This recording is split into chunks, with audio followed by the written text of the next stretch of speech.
Knife Nuts Podcast, the show that brings you the best and worst the knife community has to offer. Gentlemen, here we go again.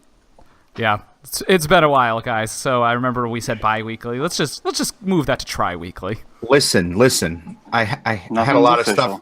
I had a lot of stuff going on. I'm gonna pretend like I did too. I didn't. Okay, well, at least one of us has an excuse. Yeah. Brian, what's yours? What are you talking about, dude? I work 10 times as much as you. Okay, big deal. You were buying a house. Who gives a shit? Okay, Jake, how are you? I'm fantastic. I'm great. And then Levon is buying a house, so Yeah, that's the first new acquisition. let's set that. Yeah, There's nothing fun about that. We'll put that under. No, acquisition. it's been a total nightmare. No, Yeah, well, it sucks. instead of house, let's call it. It's a new extended storage facility for his knife collection. Yeah, pretty much. Yeah, this podcast is definitely going to get boring after this because I imagine there'll be less knives on your horizon. Well, what's funny is if that's the case, then I'm going out with a bang because I've had quite a month of acquisition. That's a good point, actually. Yeah, you've done nothing to make it look like you just bought a home. No, it's very strange. It's like even when I don't try, knives sort of appear. Yeah, I mean, I've been trying not to, and I realized I got 2 knives in the last month, and that's me not trying to buy things as impulsively. So yeah, it's a futile endeavor.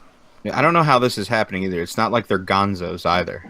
No, I mean, I don't know. Like, it's just, I feel like now I can't miss out on these sales. When I see a good sale, it's like, oh, I'll have the money to pay for this eventually. Oh, that's what credit cards are for. This is addiction. Now we're just enabling each other. Yeah, it's pretty bad.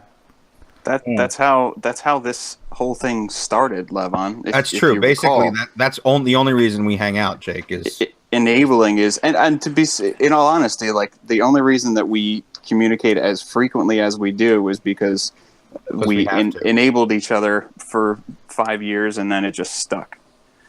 And because I'm the godfather of your firstborn. Yeah, like there's other stuff too, I suppose. Yeah, I mean, you always need someone there with you when you tie off, so like it's good to go in pairs. The shopping together is a guaranteed blow to the either the penis. credit card, blow to the penis, blow to the credit card or the bank account, depending on whether you're. I'm laughing. Use. I'm laughing particularly because we got a piece of mail asking us kindly to keep it PG. And did you guys read my response? Oh, wait a minute. This is bad. I don't even check our mail often enough. You guys, I need to check the damn mail. I read a bunch of mail, and we none have of mail. It was that? Yeah, we get lots of mail. And honestly, we have to announce a winner for the rape whistle too. Yes, the Kaiser whistle. We'll get to that. I promise you. In this episode, we're going to do it. Where is this? Okay. Oh, all right. Yes, you can read. It was a nice message. It was very nice, and I felt bad that I couldn't accommodate. But yeah, I mean, it's just kind of us unfiltered. There's nothing really. Yeah, it's not like we're being compensated for it, so we're gonna continue to say fuck and other things. But either way, I told him that as kindly as possible. Yeah, so like my mom teaches CCD at a church, which is.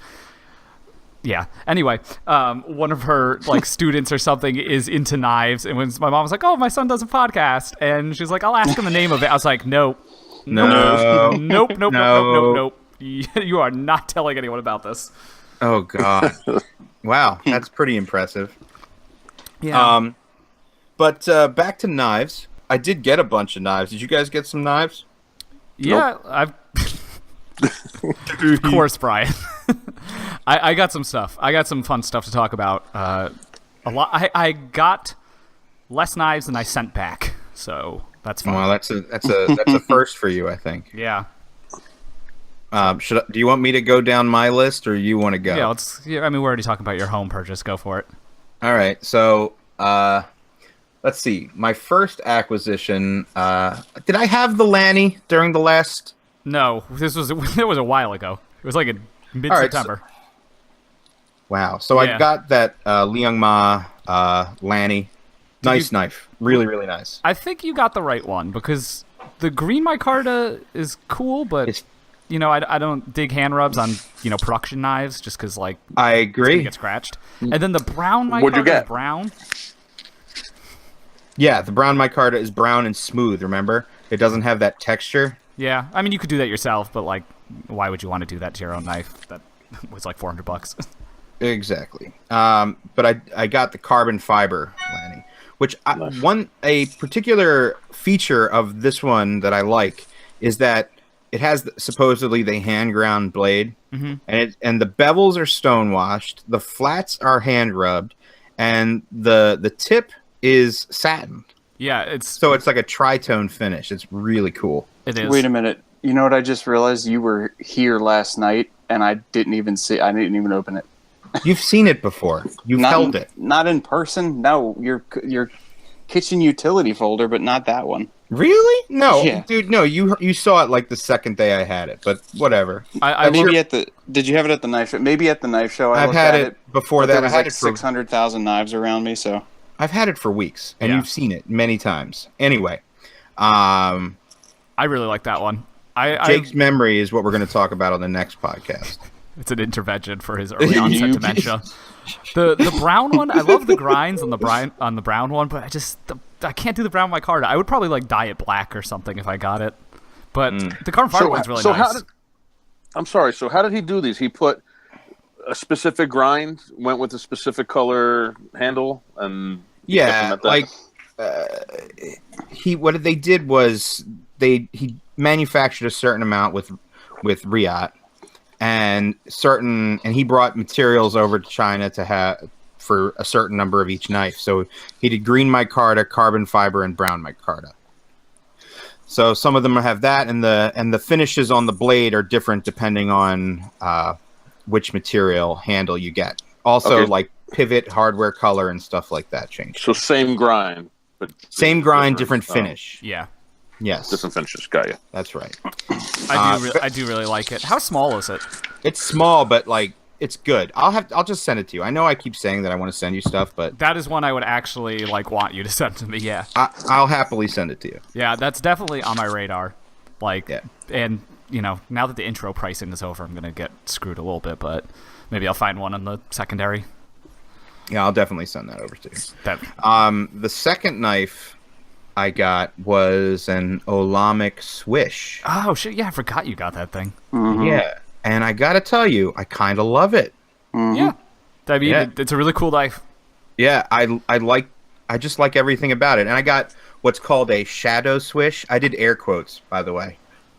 I just realized you guys couldn't see that, but I did air quotes. I'm watching a video of it now. So it's an all black swish with green titanium hardware, and they did some neat things, like did this carved like alien penis backspacer, as Jake calls it. Yeah, it's alien rape diarrhea, is what it looks like. That's just a combination of disgusting words. Yeah, it's not but even not bad. Not necessarily bad. Yeah, just that's what it looks like. Eugene, no offense at all. I love your products, but the carved backspacer, it just looks like extruded shit to me. I like it. I can't do it. I actually like it a lot. All due respect to Eugene because he is awesome. I just don't like that, and that's just me. I'm not even saying it's bad necessarily. It's not bad. It's the shape is that extreme and weird that it warranted those words. It really does. Levon, I figured you to go for the super pickle or the toxic pickle or whatever one they had going. Did you see that one? I did see that one. That one was almost too pickle even for me. Oh, the green one with all the holes now, in the kinetic finish? What I have to say is Olamic takes incredible strides to make some of the most extravagant looking and out there designs, and people love them. They sell every single one. Yeah, I'm really excited that they're doing the 247 now with standoffs as opposed to a backspacer, and with a hollow grind as opposed to a flat grind. That's basically the two complaints I had about the 247. So now, once again, they are very much back on my radar. What do you like about standoffs over backspacer? The balance on that knife, it's like really handle heavy because of just the shape of it. So I like the standoffs to make the balance more neutral. Gotcha. Also, I have simple tastes. All I heard was That's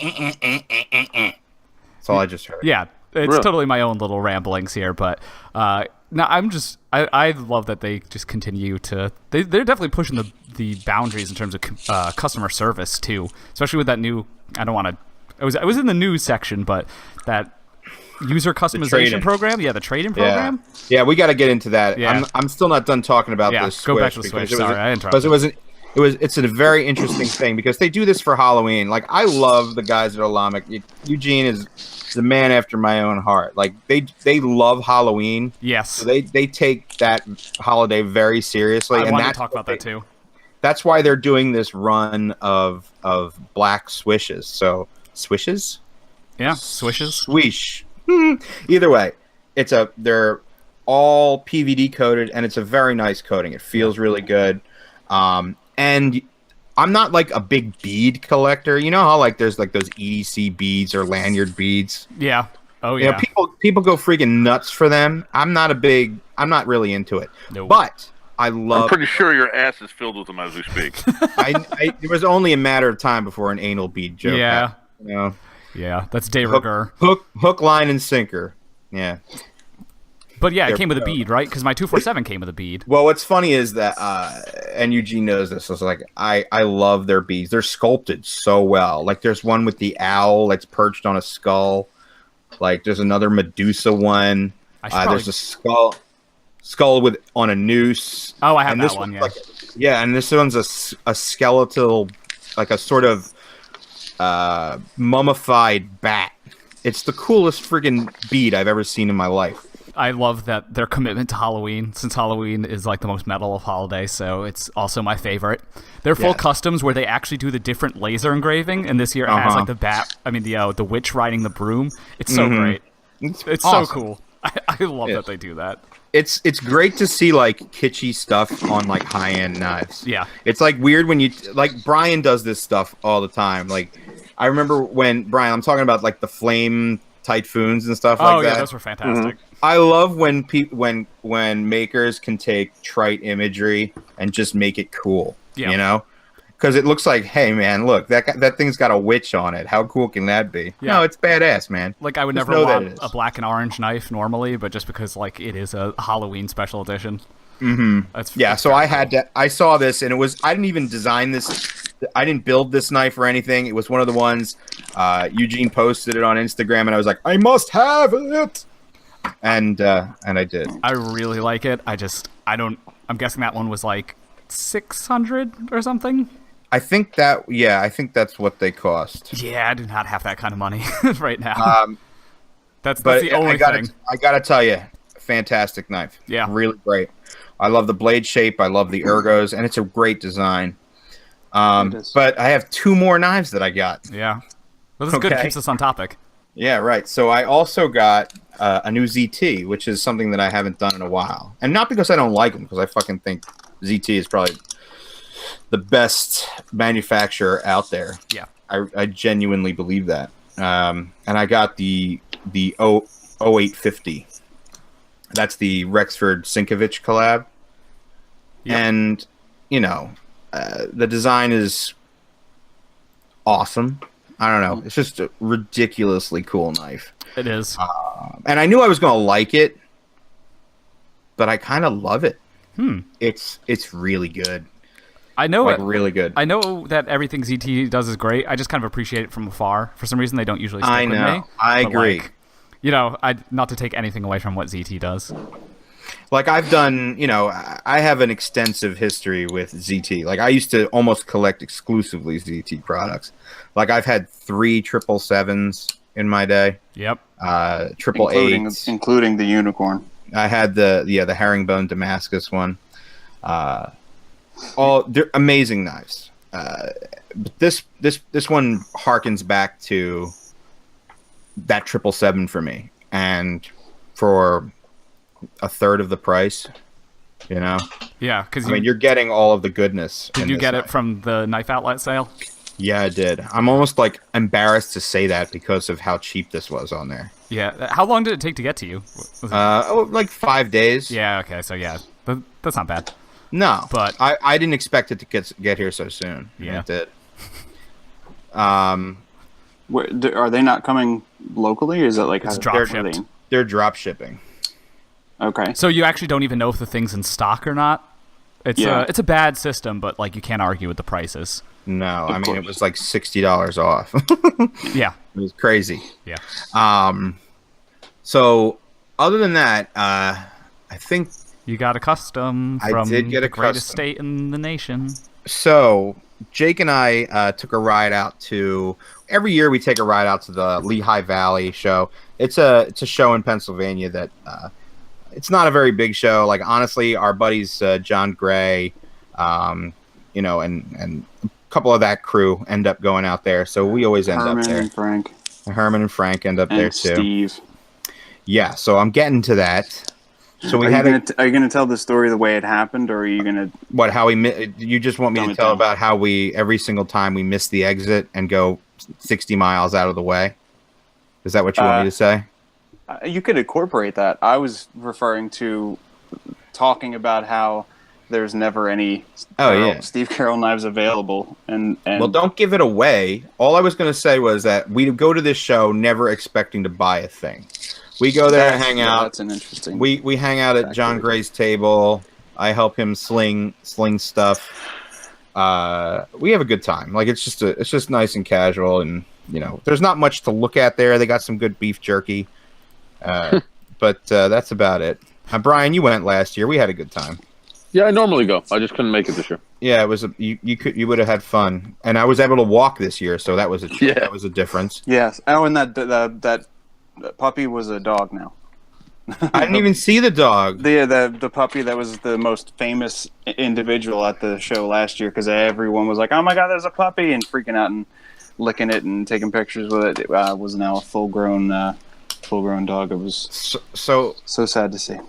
Yes. Anyway, I didn't see the dog, but Jake and I, as we're walking into the place, I was like, the only thing I would be interested in purchasing is if Steve Carroll, who comes to that show and hangs out with us there, has anything up for grabs. And usually he's got to the show with nothing available, maybe one knife available, and it's gone at least by every the time time I've walked in. Yeah. He's got a table with nothing for sale. It's just a place to. Yeah. Can we also point out the fact that he's driving like, I don't know, 4 hours. From Rhode Island to where Lehigh's show is. That's okay, like maybe six. That's like maybe 6 6 hours at least. He's driving 6 hours to some podunk little show in Pennsylvania just to hang out. Yeah. No, he has. We always had a good time. Like every year, the first year we met him, I didn't even know who he was, and we just started chatting. And like the next couple years, like we get to know him and I walk up to the table and I'm like, so half jokingly, I say to him, like, hey, Steve, you got anything for sale? And he goes, oh, yeah. And he takes out these 2 knives and I'm like, shit. So, and Jake didn't even enter the room yet. He's had to pee now for the past hour and a half of us driving 60 miles out of the way. So before he even comes back after taking a piss, I've already spent, $800+. But I walked in. I was like, "What happened? All I did was pee. Like, what did I miss?" But either way, I'm now the proud owner of my first Carroll knife, and it is quite awesome. Interesting thing about his knives is since he does live in Rhode Island, there's a blade length limit. So all of his knives are 3 inches and under on blade length. Which now accidentally is very popular, so like not really a problem. It's honestly a great size knife. It's got it really is, yeah. It's got a Timascus pocket clip. Excellent grinds, like probably some of the most perfect grinds I've seen on. Yeah, he's the best knife maker we have in Rhode Island for sure. Yeah, it's insane. Yeah, I mean I'm very proud of you because as a native Rhode Islander, I'm very happy that you have a little piece of our state. What's his competition in that category? Who else? Blackstone Valley Knife Works and Richard S. Wright. Then I have a friend from high school who makes knives on the side, but not a lot. And then so your friend's just not as good as Steve Carroll. He just makes fixed blades. He does it very much on the side. So no, he's not as good as Steve Carroll either. Yeah, Steve Carroll's definitely the best knife maker in Rhode Island right now. He's also a really cool guy. He and his wife were there, and it was just a really good time. Yeah, I've seen him. I've talked to him before at the New England Cutlery Collectors Association show. Everything was sold out. He only came with like 6 knives. I think he'll be at New York, and you're not going to that, but no, unfortunately, the rest of us will be there. But we couldn't even entice you with a suite at the DoubleTree. I will be in Baltimore that weekend for conference, unfortunately. I personally requested the 70s cocaine room, and they were like, "Oh, we actually we have a 70s cocaine suite." No, because as we talked about, we're going to do our version of Hot Ones, and it's called the Hot Bag, and you just do increasingly stronger lines of coke as you get interviewed by one of the knife nuts. First person to have their heart stop wins. Wins a free knife. Yeah. To your widow. Yeah, we just ask you difficult questions while you're under the influence of pure Colombian cocaine. Cocaine. This is not actually happening. Please don't bust into their room. None of that's ATF. happening. But we will be bringing hot sauce. So we're just stealing their whole shit. Yeah. Well, I think it will be really funny. Yeah. Personally, I'm gonna make John Gray eat that hot sauce. Yeah, that will be funny.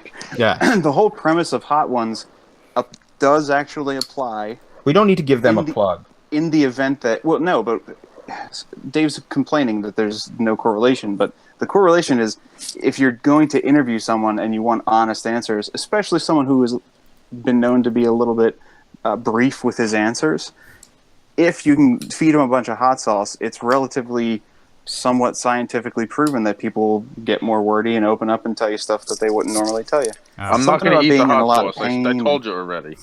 Now, you don't have to, because I already know that you showed me that your anus is going to fall out if you eat a hot sauce and you've got some kind of butthole cancer. Like that Eva Angelina video that everyone's seen?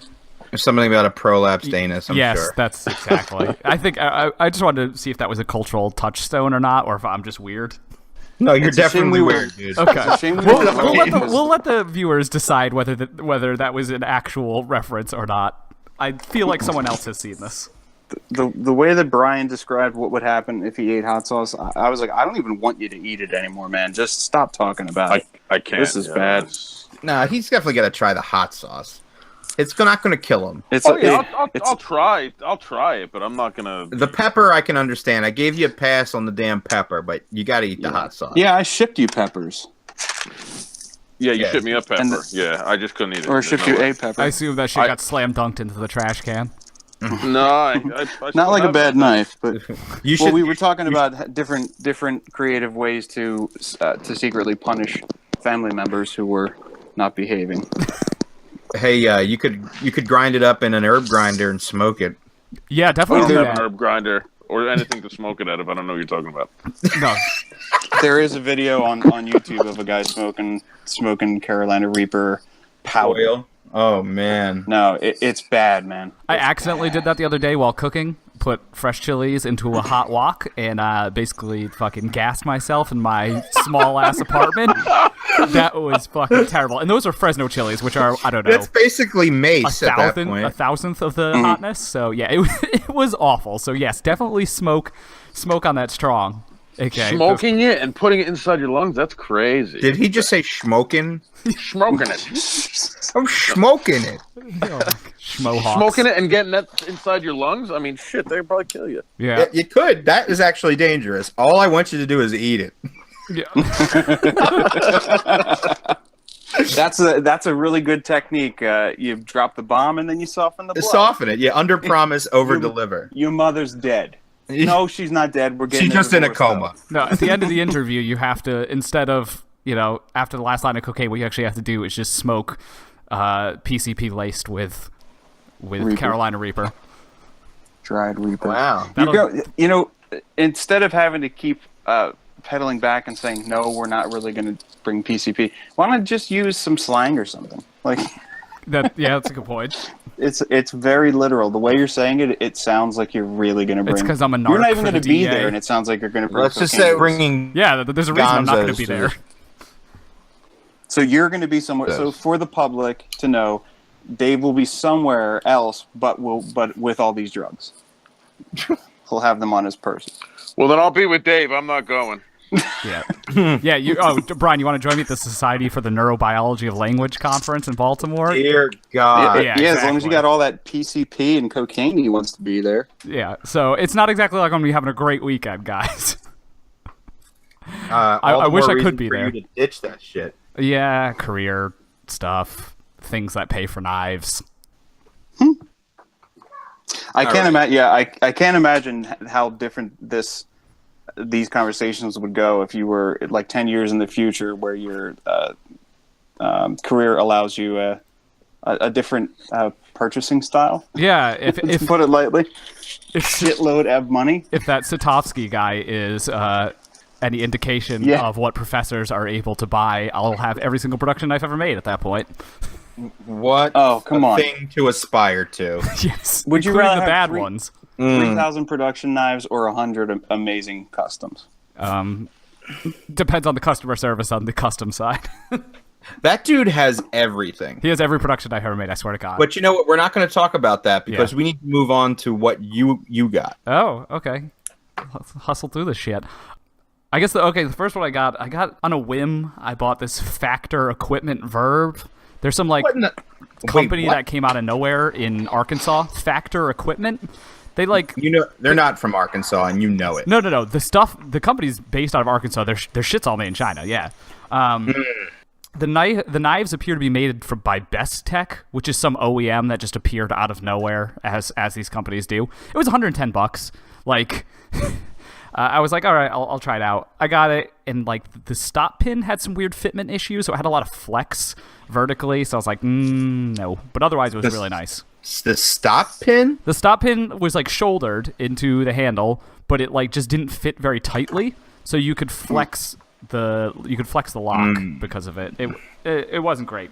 Not a great first impression, but I sent it back to them for a refund. But anyway, for $110, if you get a good one, then yeah, it's a nice knife otherwise, but not the greatest first impression. And they're best known for stealing a Vox design and not knowing that they stole a Vox design, quote unquote. So yeah, I think I'll pass on them in the future. Speaking of sending things back, here's quite a surprise. So I don't know about you guys, but I don't even check my knives for like blade play anymore, really. I've gotten in the habit where just assuming that at this point we buy knives that don't have blade play. It's a safe assumption. And I finally checked on, I don't know, that Factor Equipment inspired me to check my other knives. And lo and behold, my Hinder XM18 and my Sebenza 21, the Wilson Combat one, both had lock rock, which was the most unexpected thing. Yeah.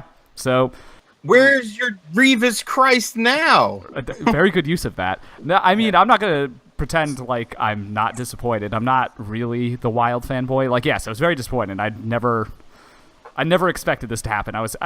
It was because I had the blade replaced, and I assume it was because they didn't replace the lock side, which seems kind of amateurish to like not do that. Because obviously, if the lock face is cut any differently, it's gonna have some sort of lock rock. So yeah, I was not super happy about that. The customer service from Chris Reeve has been very good so far. Hinder, I have no idea. They might have my knife. They might be working on it. Who knows? But I was very surprised, and I think it just confirms I have the worst luck with knives ever. Or maybe you're just the biggest pain in the ass.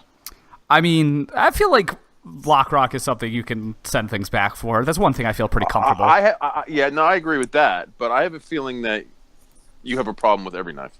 No. No, I have bad luck, but I have plenty that are good. Isn't that what's his name? Let's not get into that. Did he? No. Yes, that's a whole thing, though. It is resolved. Oh my god. Yeah, I don't want to get doxxed, so like definitely editing this part out. But anyway, yeah, I like just it was a frustrating process to have this happen, but you know.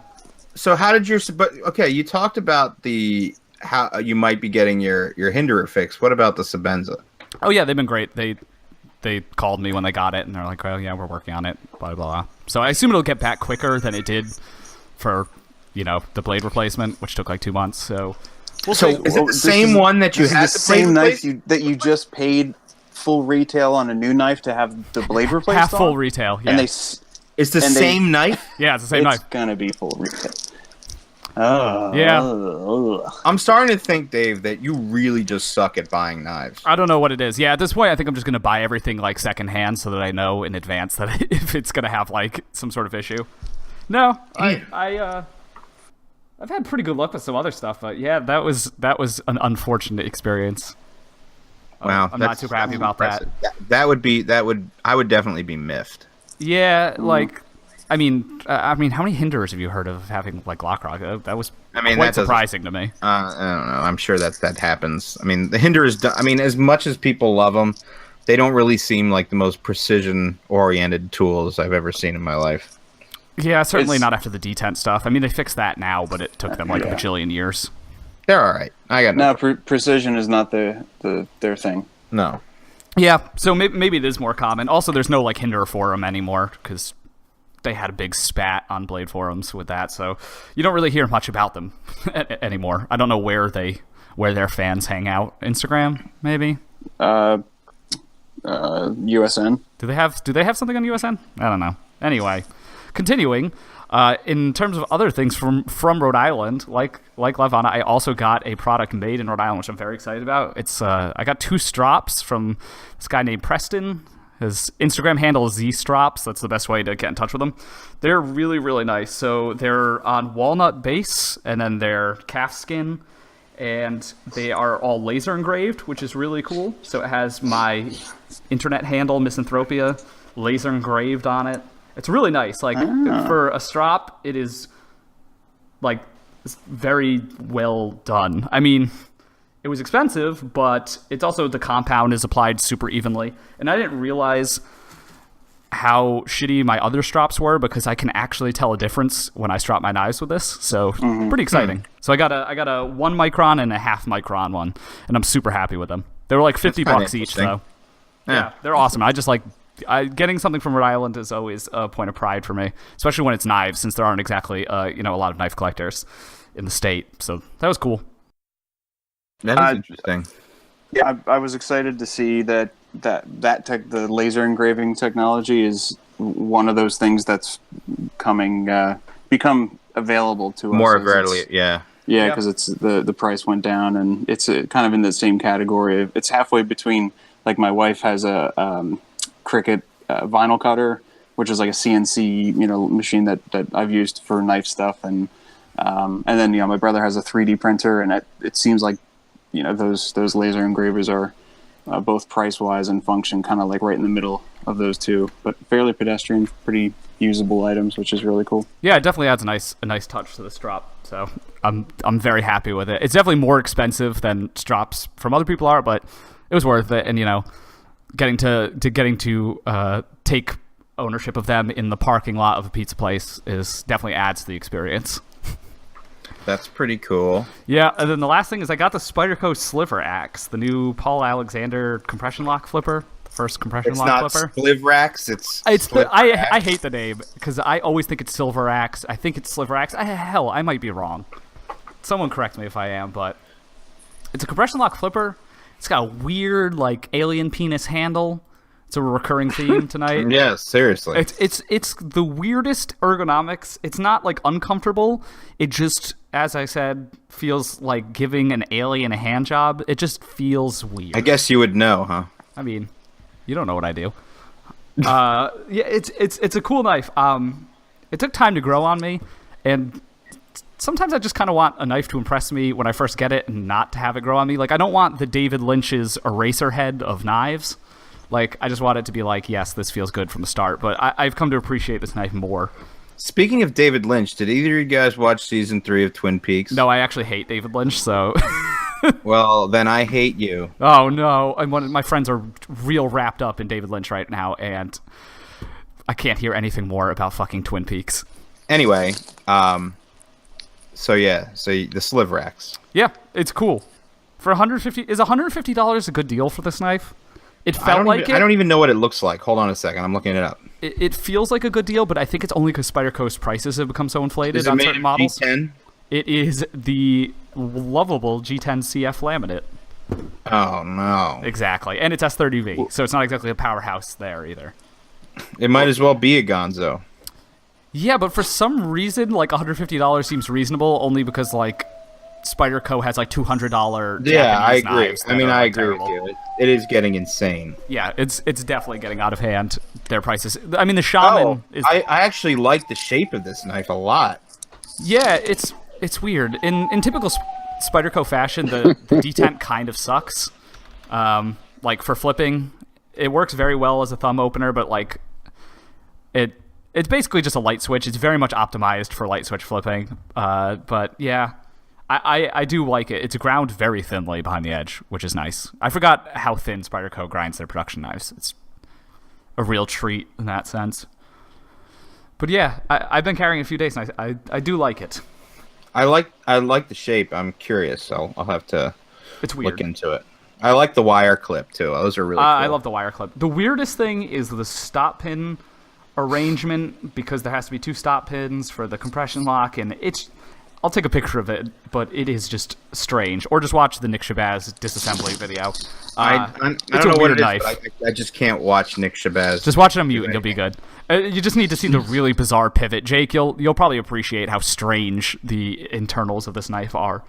But yeah, I like it. I think it's quite cool. It's really weird. Like, it's classic Spyderco weird. I can appreciate that. Yeah. I'll definitely get the Shaman when that comes out. I've already committed that. I'm really like that. Is it whose beard is rubbing against the microphone? It's driving me insane. Is that your neck? Is that your neck beard, Dave? No, Is it mine? Yeah, it's definitely. Yeah, it's definitely Brian.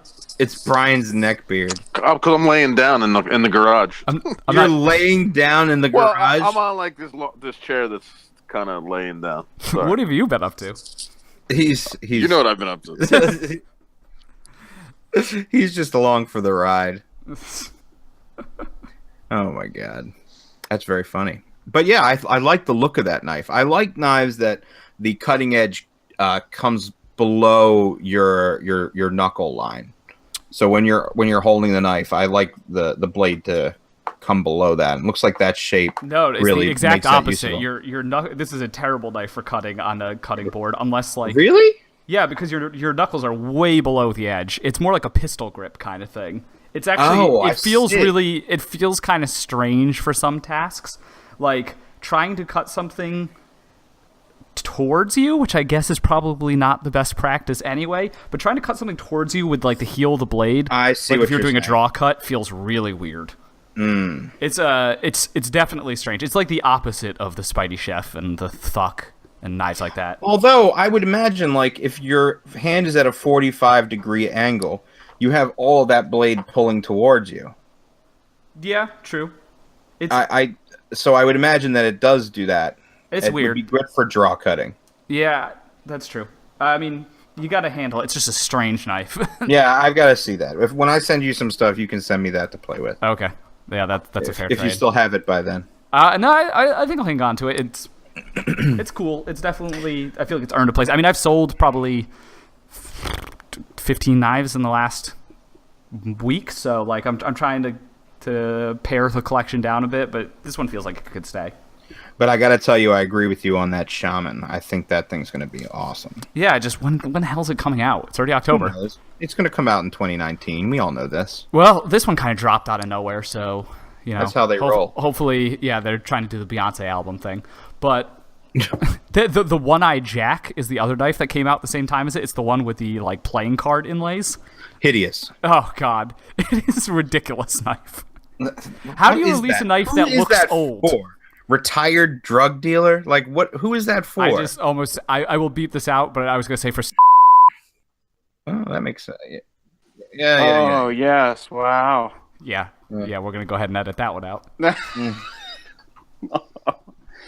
But okay. Yeah, that One-Eye Jack is a weird knife. It somehow manages to look like it's from the 80s while being from 2017, late 2017. It definitely looks like something like someone found at a knife show in 1978. It does not look fancy. Is the best way to say it. It looks. Oh, that there's a knife for me. I like it. Yeah, it's ridiculous, but the person who buys it is definitely an alcoholic. That's just the way it is. Also, it's like not even necessarily the coolest of like the playing card suits. I want to say it's a heart and a no. spade. It looks like it's like a shitty hand too. Yeah, it like let's see. Okay, it's a heart and a spade. I feel like a club might have been cool to have in there. Yeah, I don't know.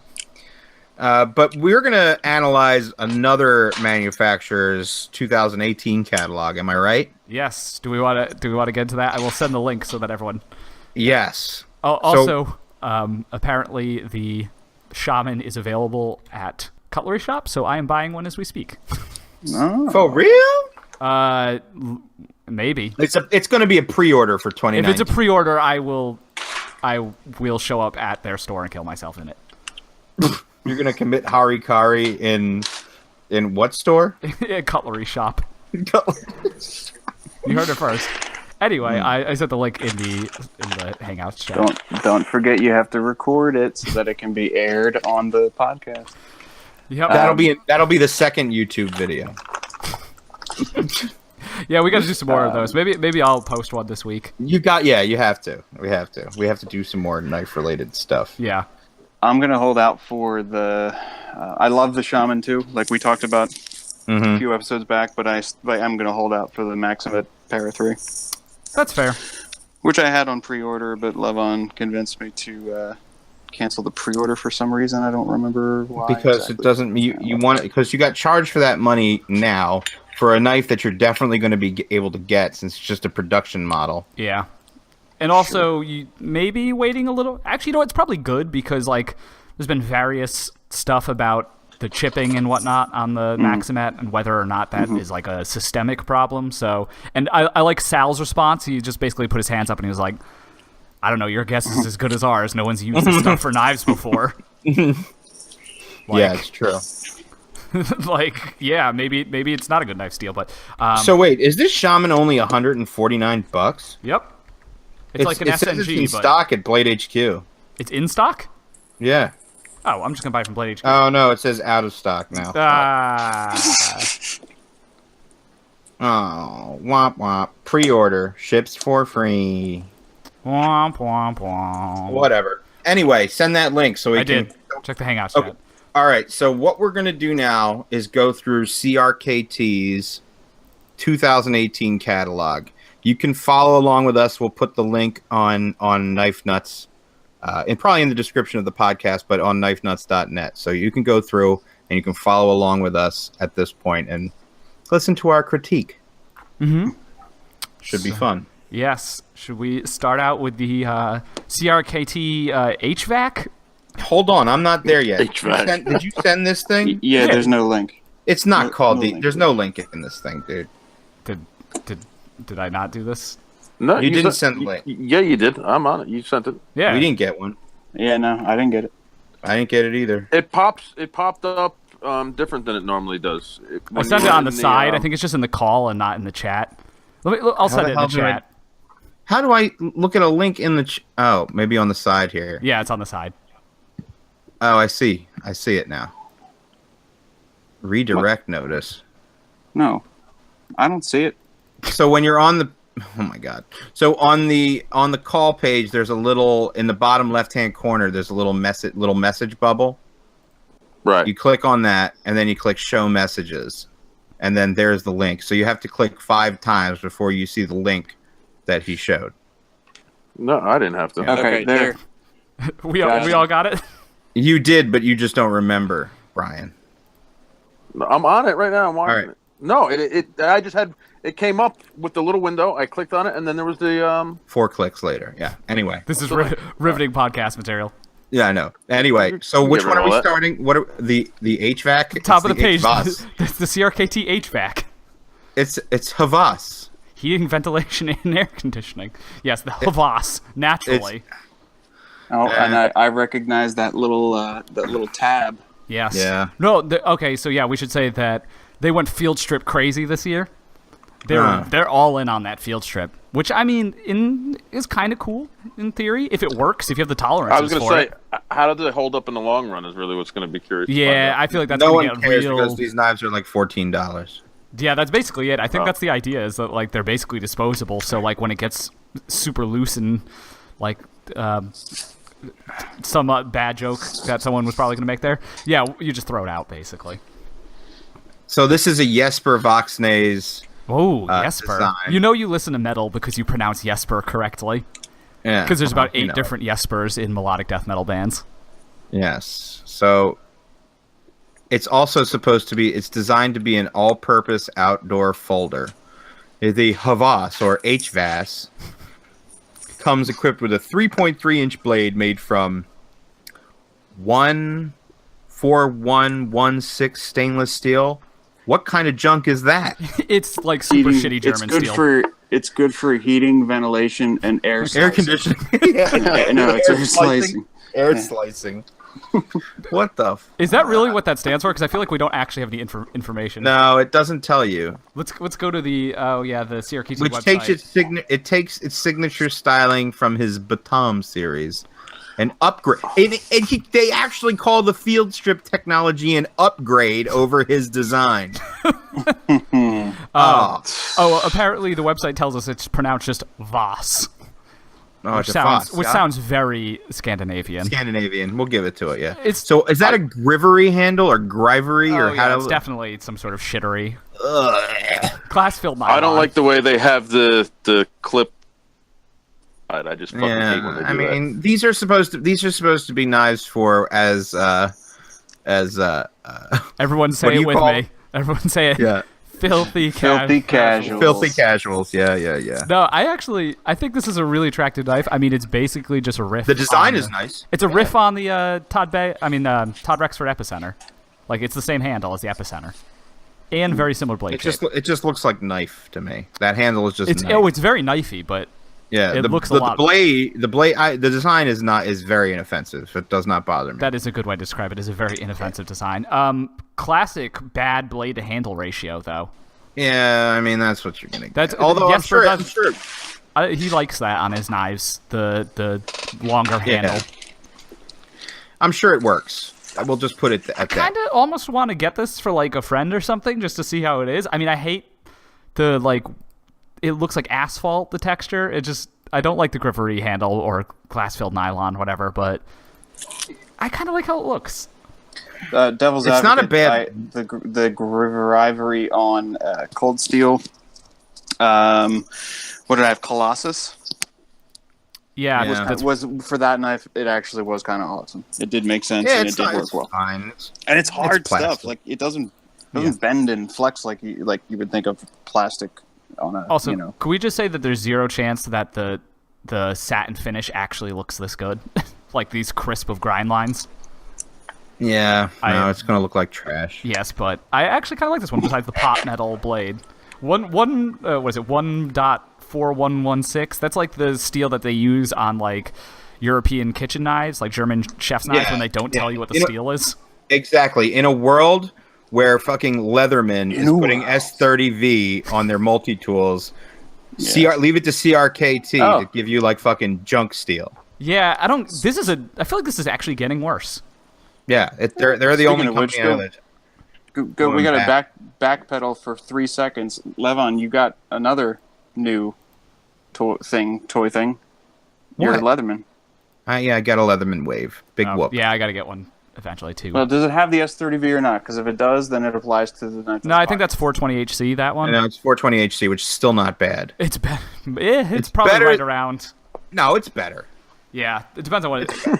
But anyway. Okay, go on. They've used 12C27 before. Why can't they just use 12C27 on everything? 12C27 is fantastic. Because there's a disconnect between whoever makes that decision and the avid consumers. Yeah. How expensive is... I mean, 12C27 can't be that expensive. It's blank. It's very cheap. Yeah. It's very cheap and it's very easy to work with. Yeah. It's just that I don't think they understand the power that a blade steel like that at the same cost as like a 420 or ATR13 whatever, how much of a difference that would make for collectors, and yeah, 12C27. What's the term we're using for like the mid-level, not quite a collector and a dabbler, whatever. Sure, yeah, a little bit. The average user, average user, not filthy but still casual.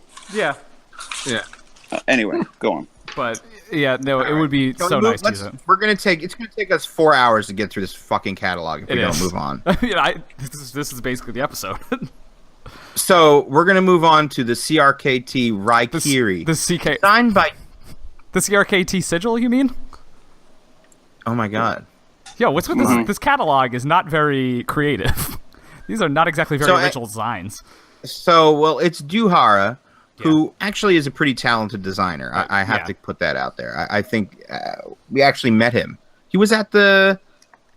or wait, was it his father? Koji Hara? Koji Hara was there. Yeah, Hara was not. Amazing. Holy crap. But this knife, I mean, I can see this is going to sell. I can tell you that. Like, it's got like a very aggressive Wharncliffe and like that techno Metal Gear Solid looking design on the handles. That Derek Monroe looking handle. It is a bit Monroe-ish. It's super Monroe-ish. It's a 3.7-inch blade. So it's actually a little bigger than I thought it would be. Yeah, and those are aluminum handles, actually. I think I like this more than the other one, to be honest with you. I mean... I don't know. It's kind of a toss-up. It's interesting. No bearings. I've used bearings on cheap knives before. I like how they're even unsure of it in the description, and they say, the Raikiri certainly has tactical potential. Potential. They're not quite sure if it's going to be good at anything, but you know. Yeah. So the website doesn't actually mention the blade steel, but Knife News does. I wonder if they have some sort of inside information there. But nevertheless, it says it's 1.14. Yeah, no. If you go to CRKT's actual website, you can get a little bit more information, some more pictures. Yeah, I don't care. Yeah, but moving on again. Interesting. It looks like it's got like a liner lock in the aluminum. Yeah, it's got a liner lock. Wow. Yeah, and you can take it apart easily. It's ADC 12 aluminum, whatever the hell that is. Oh, it's cast aluminum. Oh, even better. Yeah. I know someone is listening to this and is getting super pissed because they're like hardcore CRKT fanboys. They're not listening to a podcast about knives, I can tell you that much. No, they exist, I'm telling you. If you exist, call us up, 1-800-223-9797. All right, so the next one is the CRKT Goken. Yo, how many of these designs are they gonna have? They know. They know what they're doing here, man. This thing sells like fucking hotcakes. It's a flipper, though, so that's the innovation. Wow, even better. And you can take it apart. Hey, it's got G10. At least it's the first one with G10. It looks like the shittiest of G10, even in that promotional picture. Can we talk about motherfucking MSRP of $150? You know who's gonna fucking love this knife? Who's that girl? We all juggle knives? Oh, we all juggle. Oh, I love we all juggle knives. He exists in such a weird place in the knife community. We have a whole episode about him. Has anyone ever talked to him? No, he's just like outside the knife enthusiast mainstream. He's just an anomaly. Good content though. He's got good content. Yeah, if you're into like every single fixed blade ever made. Who's that chick who freaking loves the RKT Otanashi no Ken? And the Hey Ho. Is there? What's her name? Jake. What's her name? Is it the girl that does the knife stuff? Yes. Yeah. Does she make knives as well?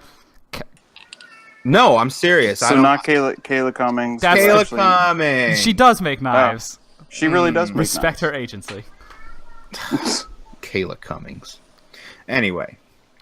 Yeah. She loves these things. You know who doesn't? Me. Me neither. It's next knife. Really? Well, we give it to this one easy. It is real G10 though. Great. Hey. This next one almost looks interesting. It almost looks like you could break it by just looking at it. It's called the CRKT Offbeat. It is certainly offbeat. Oh, $40 MSRP. At least we've re-entered the orbit of Earth. At least they didn't call it the beat off. I thought they were just showing us the inner construction of a different knife. Yeah, right. It does look like an unfinished backlock. Yeah, scales sold separately. Oh my god, it really looks like an unfinished backlock. So the blade is small on that one too. Yeah. This is a tiny knife. Apparently, this is designed from Pat Crawford from actually 1979. That feels appropriate. The beat off utilizes the Crawford lockback mechanism. I just did like the spit take on that one. I fell backwards into my chair. My headphones fell off. It has a spring steel arm. A spring steel arm falls into a notch cut into the spine of the blade. Okay. Yeah, it's like the It's like the Scorpion lock from Demko, except for this one closes when you look at it. but it also probably acts more like a slip joint. Yeah. This has their patented visual lock feature where you look at it and it unlocks. Telepathic. The weight of your thoughts of it make it unlock. And also by holding it firmly in place by natural user grip. That's why they actually wanted to call it the beat. How do you disengage it? You actually use the thumb stud on it? Yeah, you pull the thumb studs up. Yeah. Oh my god, you're gonna bend the shit out of that thing. Right. Like this I've never said, like, I'm not a big lock strength guy, but to be honest, this thing looks so goddamn flimsy. Yeah. It looks like it's gonna be like a throwaway knife. I mean, MSRP $40, so I don't know, about 25. 25. And then like after next year, it's gonna be like at the checkout counter at. This looks like a checkout counter knife. Yeah, like $14. Damn, that full sand finish is not doing it any. There's nothing that could save this. I like the design. It's a cool lock, but like, yeah, and it's got some interesting stuff. Since you mentioned knife counter, can I tell you that I was at Walmart with my 3-year-old today, and she wanted to go look at the knives because she saw them while we were walking through. And she spotted the spider. There's one Spyderco in there, and she spotted it because of the hole. And she was like, "That's Spyderco." She's the 3-year-old who can spot a Spyderco. Who has better taste than the people that buy these knives. Seriously. Just to talk about your daughter slightly more, Levon, the video of her combing her doll's hair with the OTF beard comb. Oh my god! Is the best video on all of Knife Instagram. Like, it'll never be topped. It was very funny. Oh, that's so great. I love that video. But yeah, continuing on, the beat off. The beat off. That gets the thumbs down for me. Yeah, it's as close to a thumbs up as any of these are going to get from me. The Largo. We should all be giving our number rating for them, like 1 to 10, 1 to 10. All right. -4. I'm going to give this one pi divided by the sine of 2. Okay, great. I'm going to say a 3. Yeah, that's a good one. 3. Yeah, wow. This high marks. Jake. Jake, what's your rating? I can't even. I just did not finish. Did not finish. All right. Yeah. Time's up. All right. Let's take a look at the Largo, which, honest to God, just looks like it's a shuffle. It's the Kershaw Shuffle. Yeah. It's a Kershaw Shuffle. That's all that is. What is going on with this catalog? These are like famous designers, yet these designs are really derivative. And this one says Eric Oakes. I see a new, Natrix gate going on here. Yes, except for no one cares enough about the Largo and / Shuffle to make a big deal about this. Because the Shuffle is terrible. It's going to be our crusade now. You got to go to the CRKT website so you can get the full view of this thing. First off, and it's on bearings. What? Did you see that? No. Of all the knives to choose from. And it's probably uncaptured bearings too. So the moment you drop it, all these little ball bearings. No, you're reading the thing below it. The description's above it. Yeah, no, this isn't. This is not on bearings. However, it is assisted. So Kershaw cannot claim that about the Shuffle. Wow, it's like the only thing in the world. Yeah, wow, this is a blatant Shuffle ripoff. Like, it's got the bottle opener, the exact blade. It's the exact same shape. Which is kind of an Eric Oakes blade, so like, not to pick and choose, but like, I feel bad that they're paying these designers to do derivative designs. $50. That satin finish. I love how they the black coated hardware accent. Yes, it accents the steel frame. Look at those, like, Jesus Christ. That means you're just using shitty steel screws. No. You guys got to go to the CRKT website and look at the picture of the lock. So the edges of the handle have that super shitty black coating that's like supposed to be worn like a blackwash, but it looks like a pre-owned gas station knife. It looks so fucking terrible in this lockup shot. That's what these are. These are I've known gas station knives to be of better quality. These are pre-owned gas station knives. Yeah, the satin finish looks terrible. They're getting worse. Washers. We're done with this. We're moving to the next one. That one gets a 0 for me. It's a really shitty knife. Yeah. That's terrible. -5 minimum. The terrestrial. Yeah. It's terrestrial. The terrestrial. It almost looks like a knife you could use. Yes, yeah, it almost this looks like a nice Eric Oakes design. And it's an IKBS flipper, G10 scales. Wow, real G10. And 8 CR13 MOV, so at least it's a steel we've heard of. Oh. Brian, did they buy their pivots from you? Because it's like a shittier version of that tri-spoke pivot you have. Actually, it's identical to the one that's in the Typhoon knockoff. I smell conspiracy. Yeah. But Talking a lot about that knockoff. Not much else to say about this. This knife, one, other than this one looks nice to me. you know what it does? I won't even say it looks nice. It's the nicest out of what we've seen. Yeah. It's the nicest of what we've seen. I have no desire to see it anymore, and it commits an even worse crime. What? It's really fucking boring. Do you guys not like Oaks' designs? Do you like his customs, or Has nothing to do with Eric Oaks or his designs. I don't. This one's really close to his customs. I mean, it's boring. It's G10. It's not. Stainless steel. As close as it might look to his customs, you know what that's going to feel like exactly when you pick it up. I counterpoint the CRKT Swindle, the little like sway back frame lock. Okay, I like that knife. Yeah, I bought my girlfriend one of the grooved ones with the 12C27N. Great knife. I have that one. Yeah, it's a great knife. I have that knife. But yes, it's not bad. For some reason, they have not been able to like recreate that magic. And that one's like a little steel frame lock too. Yeah. Also, can I? Not to be the CRKT apologist here, but I do like that they're using flush screws for the deep carry clip. Okay, I'll stop apologizing for them. All right, fine. I'll give this knife a pass. Maybe I'll buy one and tell you how much I hate it. This one gets an 8 from me. I like this one. An 8? I mean, for CRKT 8, it's a CRKT all right, okay. 8. In the scale of what this catalog. Yeah, this contains. is not. This is a. All right. Yeah. All right, good, because the next one's got to be probably one of the worst. Does that? That looks like it was taken out of like the back of a really old like magazine or something. Well, this guy is an art in knife. the back of a truck. It was found in the back of a pickup truck that's in a junkyard. Okay. Also, counterpoint here. This guy makes some of the coolest art knives I think I've ever seen. Well, However, they're this is not. Yeah, this it's is not Ken it. Steigerwalt, but that does not do what I see when I see that is not a Ken Steigerwalt. Is it the Radic? The Radic? No, you guys. Radic. Which one are we looking at? The CRKT Radic. No, wrong one. No, we're looking at the Willy-Wall. That's why it doesn't look like a Steigerwalt. I was going to say, okay. We're looking at the wrong one. I did. All right, yeah, no, I don't like this one anymore. It's called the Willy-Wall. It's not a name I like. Which is a quote from Aqua Teen Hunger Force when he's mouthing the guitar solo and goes Widdly wah, widdly wah. Yeah, that's true. He's trying to impress a hooker Till the break of dawn. Yes, this one's I want to rock your body. In parentheses. And then in parentheses, till the break of dawn. Yes. And then he mouths the guitar solo to turn on a prostitute. Carl is fantastic. Oh, this one also has the super shitty, like, pre-owned gas station knife finish. Awful. Terrible. This is the actual trash can finish. This looks like a steel trash can or an iron trash can or some shit. The blade steel is actually made of trash can lid. Honestly, the ones we were talking about that were very green of them. Yeah, it's all recycled.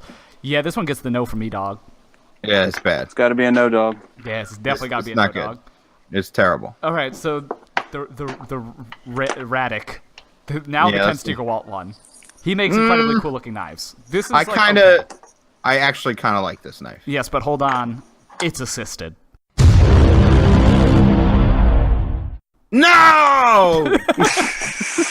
Why? What the fuck? And it's tipped down for no reason. God, that is dumb. We're just moving on to the next one. I can't even look at that thing anymore. It's like I was going to say that was the closest thing to like something I'd actually want. Yeah, like a usable knife in this list so far. Yeah. All right. And it's like doing that gentleman, but like modern, traditional thing. Yeah. No, it's good. Yeah, the shape is great. Yeah. It's like a room. Has a little bit of a 940 feel, like in the sheep's foot, but with maybe a modern. Whatever. Moving on. Yeah. Moving on to they the didn't do Coleco. it good, so. No, can't do no good. The Quattro? No, we got the Caligo next. Which, that's by TJ Schwartz. Yeah, it's TJ Schwartz. Oh, okay. We're gonna do the wild Jewish impression over here. Why not? I just like to say Schwartz like that. First off, it's Schwarz, so he might not even. Schwarz. I don't even know what. Sorry. If you Sorry, are TJ. Jewish, shalom. Shalom, fellow yes. chosen person. But anyway, what is going on? Who's playing with like mega blocks? I think it's Brian. Not I think me. we just lost him. Brian, no, what the fuck are you doing? That is not me. I'm sitting perfectly still. I wonder why. It's Jake. Anyway, we got the. So let's look at this Caligo. This is not my favorite TJ Schwartz design. What are they doing? Why are they sticking stuff to the handle to make it look more interesting? Is it stuck to it, or is it one piece? I think it's one. It's one piece actually. It just looks like it's stuck to it. That's even worse. Oh, and it's got a pivot collar. Well, I don't know if that's a pivot collar, so to speak, but it's CRKT's attempt at a pivot collar. You know, I mean, it's also an inoffensive design, I suppose. It is 6061 aluminum, which is actually the material I recognize.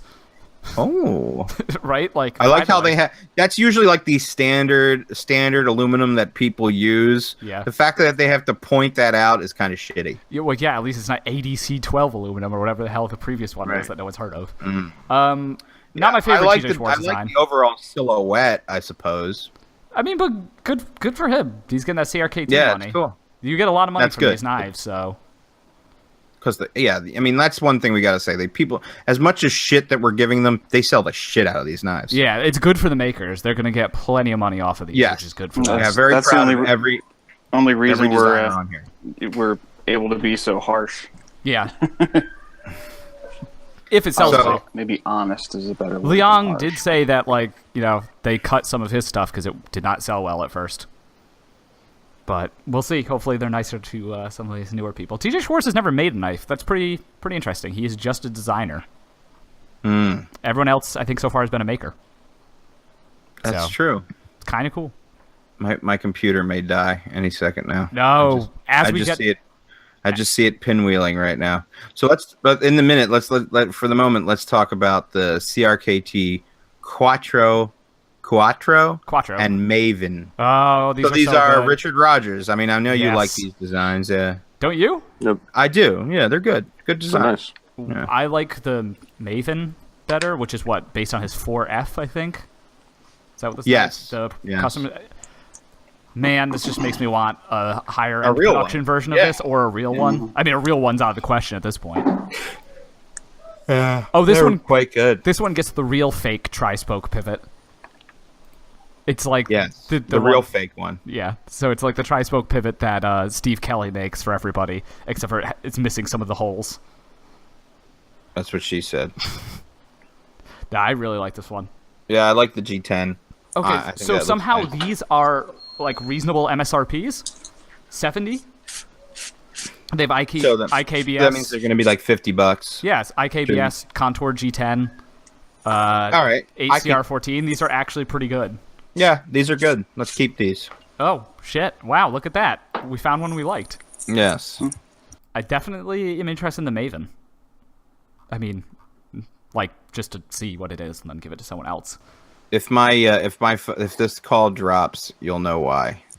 I'll do the elevator music. Yes. Or Jake will nail it. That was pretty damn good. That's what it sounds like. It does. That's good.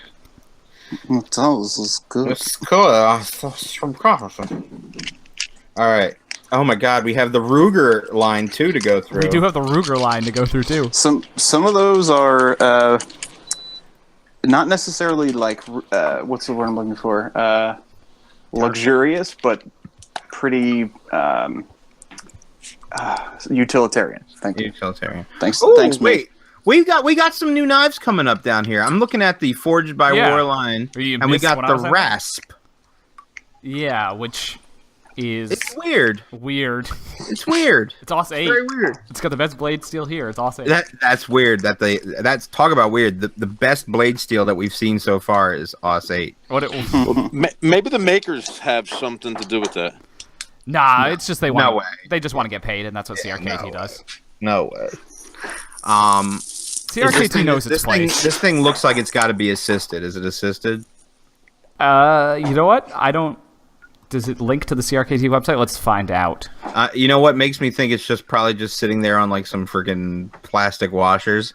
It's got gigantic thumb studs and a flipper. And a recurve. Flipper opening or thumb stud. Nothing about assists, actually. Which actually in this case probably just means it is not going to flip well, if I had to guess. Oh, you guys have not seen the pocket clip. Yikes. Tip down, as usual. Yeah, this one's going to be a strong pass from me. Nope. We lost Levon. Jake, just do the elevator music again, and we'll use that as the transition. Yeah.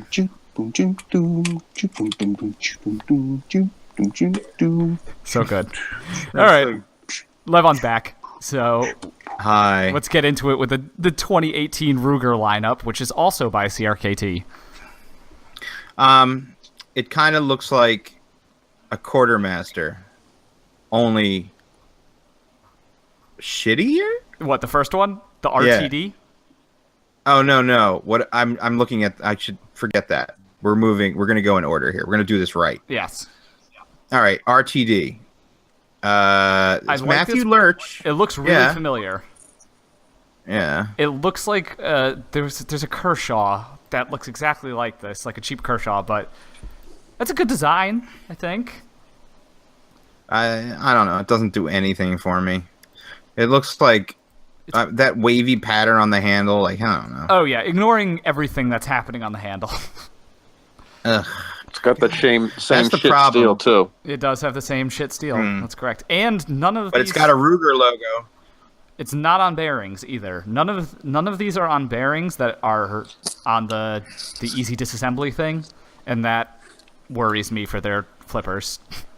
And its flipper tab looks like a set of testicles hanging down. It really is, does. yeah. Just look like it's got a ball sack. How I get out there? It's so I can't true. deny this. Yeah, definitely got a ball sack flipper. All right, another next one Next one, from the Wingding. from the veritable Ken Onion. Ken Onion. It is. The onion. It comes in non-serrated form, so don't worry. That picture. I actually kind of like those VEF serrations, though. I mean, of all serrations, they look the coolest. It's the truth. This actually looks. I can't believe I'm Swindlish. saying this one looks pretty I like good. it. Like that's aluminum handles, and like Yeah. it's not ghastly. Like trust Ken Onion to not screw it up. And it's on bearings. It's got that pocket clip that I was useless. using for the while on the what Swindle. was the name? Swindle.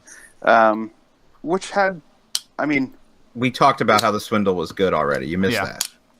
No, you were very much here, but the you may not pocket have clip been and with us. the pocket. What was clip I? in What was I telling particular? you? Yeah, what was I telling you about Jake's memory? Do we talk about the pocket clip on the Swindle working well in dress pants? Yeah. we did not talk about it working That- well in dress pants, but Yeah. Well, anyway, oh, we're Anyway, gaslighting him. that Yes. pocket clip works very well in dress pants. So whatever. This knife, it the doesn't work in stonewash anything looks else. good. Like if you look at and then the pivot is supposed to look like the Yes. the thing Like with the shell. I'm not a big enough gun guy to know the correct term for that. It's supposed to look like The a head shell stamp case. on a casing. Thank you. Shell Yeah. casing. Something with a shell case. I gotta do that. But yeah, this one actually looks good. It's gonna the gun guys are gonna look at that and be like, nah, it's not the right knife, but it's got Ruger written on it, so I like it. It must be good. Oh, also as a gun person, is Ruger even a company that people like are really fucking with these days? Yeah, absolutely. Yeah, people like Ruger now. They have like LC. So first off, they have the number 1911. one most populous, the most purchased, most carried concealed carry pistol. Yeah, that's in what I thought. America. I thought that was really popular. Their little LCP, and the Ruger Precision rifle is dollar for dollar, probably still. This was a year ago, but probably still the absolute cheapest way to hit 1,000-yard, dish plate or dinner plate size target. All right, so Dish plate. Ruger's not lame. No. No. Ruger is not lame at all. This was not a bad choice of branding partnership. They have a cool logo. Not at all. Yeah, I actually really like this one. And it's 80, so it's gonna be about 60. Yeah, I don't know if I like it $60. I don't know if but I like it $60 either. If you needed to know, when they did the collaboration with oh god. All right, now here's where I actually agree that my memory is messed up. Robert Carter. Bobby Carter. Oh, when they did like the F-16. Yeah, like that was But those- that was really in the now of the knife. That was world, very you know what I mean? Like, yeah. I was really impressed with that and heard nothing but great feedback about even the knives themselves from collectors saying that's what I was saying earlier. Like they were really utilitarian. Sure, they weren't titanium and really fancy, but they worked. So CRKT does its Ruger knives better than its own knives, basically. I don't know. It seems that way. It's possible. I don't know. They have a Feldholter bolt action pencil. Yeah, we're not talking about that. Ruger knives. The Ruger CRKTs are like 10 times better than the regular CRKTs. It's possible. Because the next knife is called the high brass. I'm guessing this is a gun thing that I don't know. Doesn't it just mean fancy? I don't know. Is brass fancy? I don't know. Someone tell me. Okay, it's a weird name and it's a weird knife. It's not bad. It's not. It's again. I do not like the handle. Inoffensive. It looks like generic. It looks like the Kershaw Speedform. Oh, it does look like a Speedform, only not nearly as Speedformy. The Speedform's a weird ass knife, man. Not much to say about this. It's got the outburst assisted mechanism. Yes, which is very aggressive sounding. Yeah, no, we're not talking about this knife. Okay, the next one is called the Overbore. Is that a Sergei Rogovitz design? No, it looks like one he does, and it looks like a Medford. There's a Medford, or is it a DSK Tactical? I don't know. I can't remember these. DSK, yeah. It almost looks like they're going for the Kershaw leak market with this. Yeah, that's what I was thinking. And based on that price, I'm thinking it's probably leak sized as well. Hot take, really like this one. It doesn't look bad. And it's not assisted. It's not assisted? No, it's tipped down, of course, but it is TDO. not assisted. Yeah, and it looks, it's a, And I like a leak. I like the milling. Yes, it's basically their leak. Slightly cooler leak to me. I like this blade shape better. What they want to tell you, what they reassure you is saying is that this is the smallest folding knife in the Ruger lineup. This is the one, like, if you think you're a pussy, this is your knife. Okay. The next one is designed by the same person, The Trajectory by Matthew Larch. Don't actually like it as much. It's not bad, but yeah, I don't like it as much either. Yeah, it's slightly larger. Nah. There's nothing to say here. They gotta stop with the satin finish stuff though. It looks like cheap satin finishes look cheaper than anything. Just bead blast it and it'll look better. Honestly, that's how I feel about that. All right, the next one is a Quartermaster. Yeah, this is just a Quartermaster. The LCK, also Matthew. There's two blade shapes. Hold on, there's a much more attractive drop point / spear point. Where? Oh wait, on the website. The black version has this. Warny Warncliffe sheepsfoot that is very, very Quartermastery. Yeah. And then the satin finish one is a very nice drop point that is a lot less Quartermastery. Oh, let me see the satin one. Can you send a link to that? I don't want to go to CRKT's website. You don't want to give them any traffic. All right, I sent it in the chat. What do you guys think of that one? It's not terrible. I actually almost like that. Yeah. Yeah, I'll go with that. Also, that's fine. One thing I've noticed is they use phosphor bronze washers in like all these knives. So for all the people who have aneurysms about washers, yay! All the people who have aneurysms about washers, get a fucking life. Yes, that is. Thank you. What happened to you on your break? Holy shit, you got angry. Yeah, well, that'll happen. He's angry as 10-year-old computer. Going back to the Ruger LCP pistol, it specifically states on the website that this one is supposed to be taking design cues from the popular Ruger LCP. So this is what you would, if you wanted to match your EDC knife with your EDC pistol, you would be forced to buy this. Oh, is it those like the slide serrations? I don't really see this. It's got to be the slide serrations. I can't picture them right now. That's a pretty weak resemblance. Let's be honest. They're pushing their luck. Yeah, but so the rest of the stuff is not. There's a fixed blade and then a Buck 110 ripoff thing. Oh, it's a Harsey design. Okay, that's at least cool. It's a Harsey design, but the Accurate and Carbine are not particularly interesting. I don't think. No. But on that one looks like a knife you'd find in like your uncle's glove box or something like that. But then when you get to all cylinders plus P. Where's that? I love the all cylinders. Okay, so this one actually has some cues that remind me of the ZT that Levon just got. It's got the same, that barrel in the backspacer. It's where here as a pivot. It's the actual CRKT website. Oh man, it's Bill Harsey design, and it looks like a Harsey design. So it's real 2-layer G10, so it looks real. Tip down. No that other TDO info life. Here. Gotta have that TDO 8CR14. life. It's 11.6 ounces because why not? Oh, because it's 11 fucking inches overall. wait, what? Blade length 5 inches. It's micarta as well. Hey, guys, where's this? Listen, I have a question for you. If we're saying that the people who are buying these knives are filthy casuals, why are we spending so much time with this? Our listeners aren't listening to this bullshit. They like to hear us be mean to people. That's really true. That's I don't know. what I it think comes down to. All right, I think then for us to go through he's- every one is going to be. It's just going to be a fucking bore. Also, Yeah. no one releases their 2018 catalog in October. So Yeah. we don't have anyone else's to go over. So let's observe Brian's advice and just look at the 2-stage because that's the Robert Carter design. So it actually is kind of coming back to the real knife world, so to speak. Knife. That one was last year, world. though. Well, it's on here. It might have some updates. There's a compact version. I don't know if that was there. That's new. Just want to see. It's still 8CR13 at 6.6 ounces with a 3.5-inch blade. I'm falling asleep. 6063 T5 aluminum. I'm falling asleep. Okay. Okay, their Fellholter bolt action, their production version of the tie bolt is pretty cool. Okay, we can be done with it now. The pen looks cool. Yeah. We're leading. We're best. So there's our advice. If you want the best CRKT for the money, buy their pen. Yes, that's basically yes. Go to the Ruger line and buy a pen. Buy a pen. The pen is mightier than the sword. Yeah. In this case, Call it is back to mightier. last episode. It is mightier than the beat off because that thing is going to. Us talking about it right now is going to make one of those fail in the future.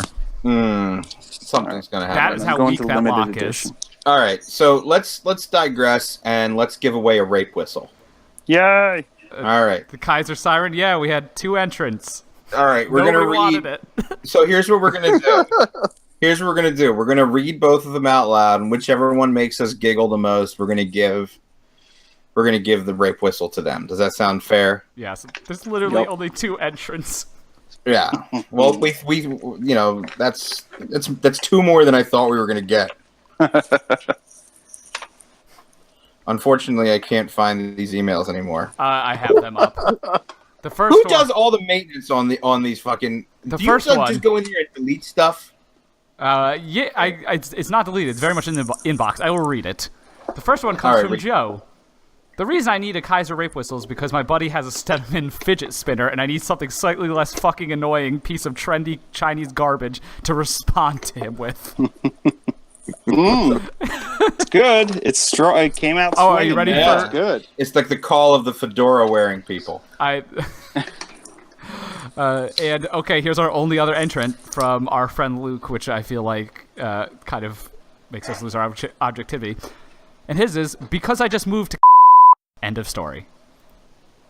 Yeah, no, I got to give it to the guy. Yeah, I got to give it to the other person. Luke, why you got to do us like that, man? Sorry, Luke, but Joe, you could come claim your whistle.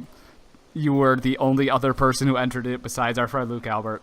So it's funny is they had to listen to the whole diatribe about the CRKT catalog in order to get this. Yeah, whistle. so it was a secret giveaway. Is it also going to be a secret? You have to claim it in secret. We're not going to tell people they won. Yes. Yeah, email us by the end of next week or no dice. And then we just return it because obviously no one wants this thing.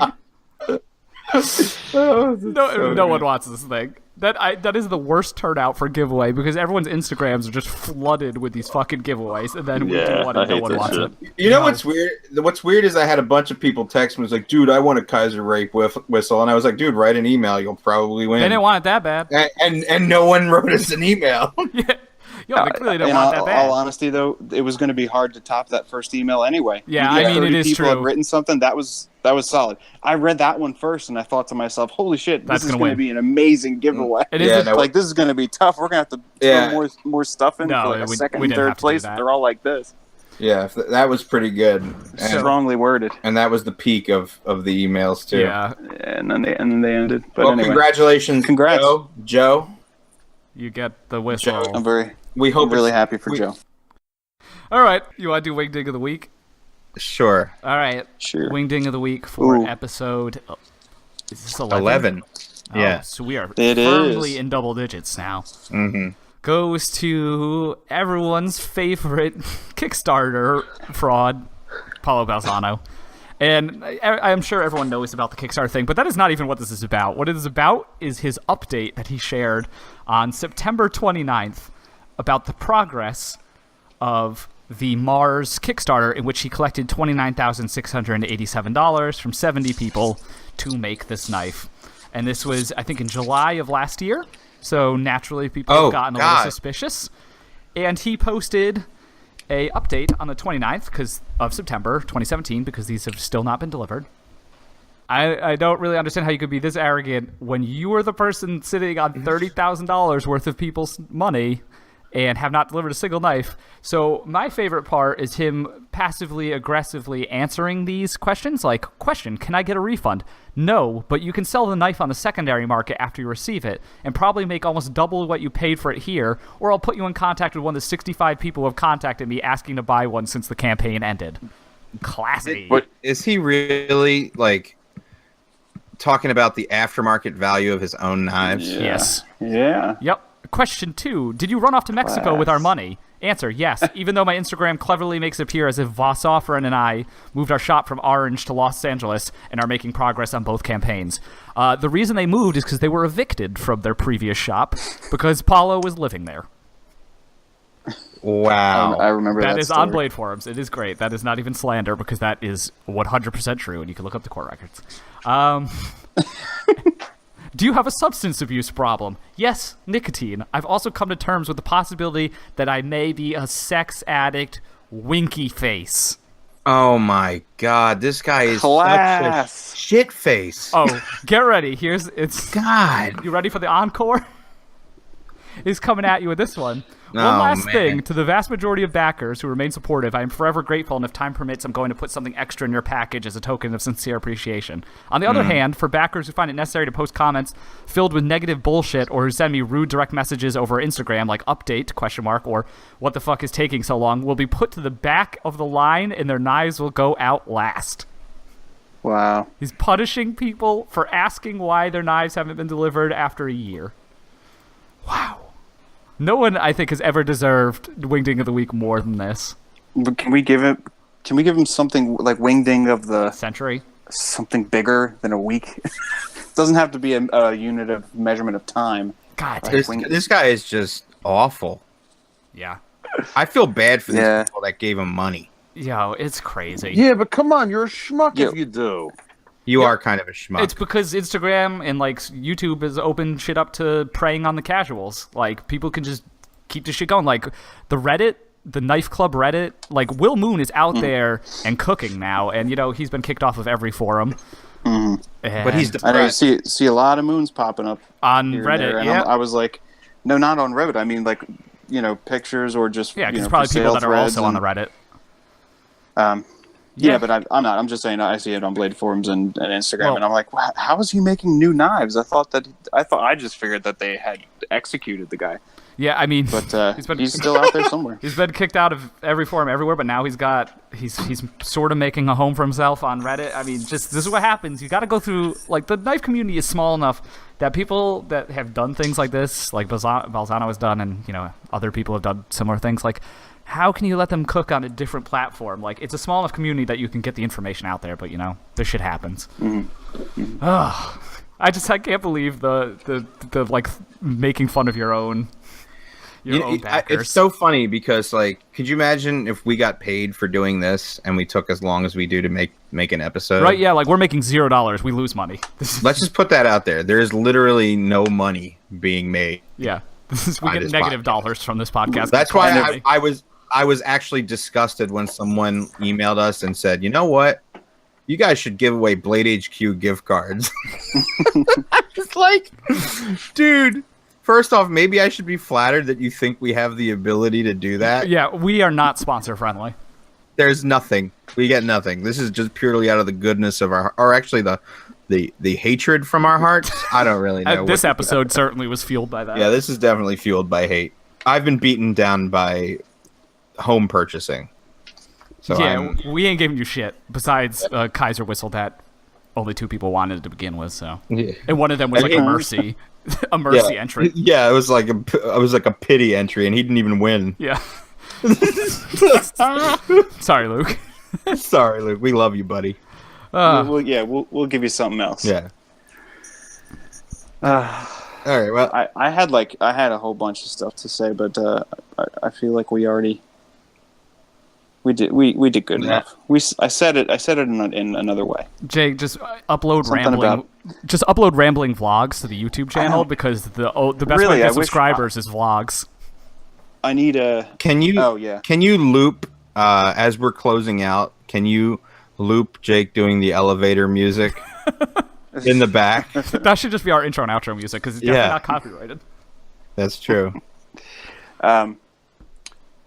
I did, it's still bothering me. So I'm just going to say there are a few. So I'm definitely not going to name names here, but on Instagram, if you read comments and you're a part of this little community, there are unquestionably other makers where this line is kind of being crossed in weird ways.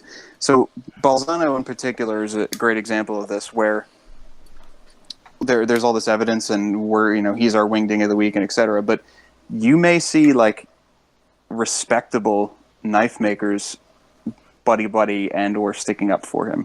So how do we feel about that as a group? I mean, to me it seems like I'm a very fair person. To me it seems like there must be something we don't know. We must be assuming too much, or those court records are fraudulent or something like that. My opinion is based purely on how he responded to those things. Sure. There's no excuse for that. And maybe I'm just saying with this information that a few, at least seemingly respectable knife makers are still kind of buddy with it. Like, if it were as bad as it seems, shouldn't everyone have abandoned him? And I don't know. Is that something that's crossed anyone else's mind, Dave? Brian already nailed it. Like, there's a sucker born every minute. Like, that's just the truth. It's a shame. People prey on ignorance. That's why do you think like phishing scams work? Because people are idiots. Mm-hmm. It's true. I don't know. So where do we classify the guys that are still sticking up for him? You know what I mean? There are people that people inherently want to believe that people are good and want to do right by them. It's people like who met him at a show and had a really good time with him. Yep. And that's where their relationship ended, and that's just the right attitude to take. Right. And I think if that's the case, Levon, you and I would probably be to some extent guilty of doing the same thing, because once we've met someone in person, obviously we're way more likely to remember them in a positive light and give them the benefit of the doubt, I think, in the future. But no, that stood out to me. That still doesn't. I don't think we've ever befriended anyone that's ripped anyone off. Yeah, and that's what I'm saying. I think that there's got to be a line drawn somewhere, and shouldn't it have already been drawn when it's this obvious and public? But anyway, that was what was on my mind earlier today. So yeah, I think like Levon said, just people can put aside. I mean, if you haven't been victimized by someone, like by that person specifically, like it's easy to overlook it. I don't know. We'll see how it plays out. Now that people can basically keep their businesses running on social media and don't need to be part of any kind of real like organized forum or something with rules. Like, I don't know. The shit's gonna happen, I think. So yeah, I mean, you live and learn, and that's what's gonna. And that, unfortunately, it's a lesson that a lot of people are gonna have to learn. That's just the way it is. Mm-hmm. That's why they should listen to the Knife Nuts podcast. Yeah. And also, Jim Skelton just posted a picture of EDCI. I think the need to fill that void. Someone's got to do it. It's not going away. Someone's got to do it. Jim Skelton totally bought it. You know he did. If it's I mean, it would be good if someone bought it. Yeah, we hope you, Jim. If you did, send us a DM. I want to know. Yeah. Send us a gallon. Yeah, send us. You don't even have to tell us. We'll know. If you just send us a gallon of it, we'll read between the lines. Is it out of stock Also, everywhere? if anyone got any of that McDonald's Szechuan sauce, send that to us too. Oh God, are you like a diehard Rick and Morty fan? I'm not I love Rick and Morty, but you're not a Rick and Morty. No, you're not like one of like. I'm not cosplaying as Morty right now. Okay, thank God. He just last night he said we're not friends anymore until I watched Rick and Morty. He is definitely a diehard Rick and Morty. We fan. need to ask Congress for money to build a wall around Rick and Morty fans. All right, but that doesn't take anything away from the show because the show. Yeah, no, the show's funny. It's just the fans are terrible. The see fan base. Also this I entire agree. Szechuan sauce incident. Yeah, if we're going straight pop culture here, at least this is more related to knives. Go see Blade Runner, everybody, because it was fucking incredible and it's making $0. Even better, everybody watch the interview with Ryan Gosling and Harrison Ford on YouTube. With what is the woman's name? I don't know what her name is. Her name deserves to be said on this podcast. I want her. Yeah, she's a gem. She is I don't even know what word she's she just is. lovely. We are lucky to have her. Yeah, she needs to be. We need to have her as a guest on the podcast. I avoided all of their press stuff because I didn't want any part of the. Yeah, there's no spoilers, dude. Yeah. You're fine. There's also no press stuff in this interview. There was supposed to be. There's just alcoholism. Oh, okay. It's hysterical. It's funny. promising. It's like an interview gone bad in the worst way possible. In the best way possible. Is it Allison Hammond? Did I say worst? Yeah. Go in the best way possible. Yeah, you want to watch it. Yes. Yeah, it's awesome. Blade Runner was great. So, I'm sure it's go good. watch It's it. got to be good. I maintain that. The So interview let's was let's recap today's episode. Levon's buying a house, but he spent a lot of money anyway. The CRKT catalog is horse shit. I think the average rating was -4. -4. The rating, the whole rating system fell apart really quick too because it was hard to give, anything above a -4. Yeah, we gave a rape whistle away to one of the two people that wanted one. To the one person who entered. The one person who entered. Go see Blade Runner. Wow. And what else? And the state of the podcast is apparently great. Oh, and Paulo Balzano's a dipshit. Whatever. Yes, there we go. All right. Brian, you got to add something like. What do you want me to? The auction. We missed the whole thing about the auction. How'd the auction go for the Dagger? That'll be our last topic. I got 2,600 for it. Wow, that's good. Nice. What, was that close to the other ones? That was more. Yeah, they were all up into between That was 2,500 and 3,200 or something. Oh, nice. So is that it's kind actually of a the steal. last one, or is it just gonna keep going? I have about 300 of them on the shelf over here. I thought you weren't doing these. I've been suckering everybody, and I'm going to release these at $300. No, who knows? I got a bunch of Typhoons left to make, and then it's something that I'll go to now and then and make one or two, but I don't have plans to. Well, really the inlays have a lot of possibilities. Yes. Yeah, again, I can do whatever. It's just not high on the priority list right now. Yeah.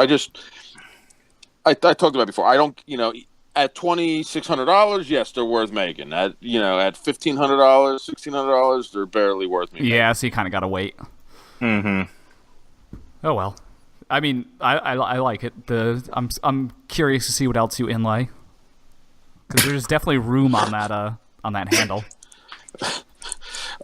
Yeah, I could do a bunch of different things.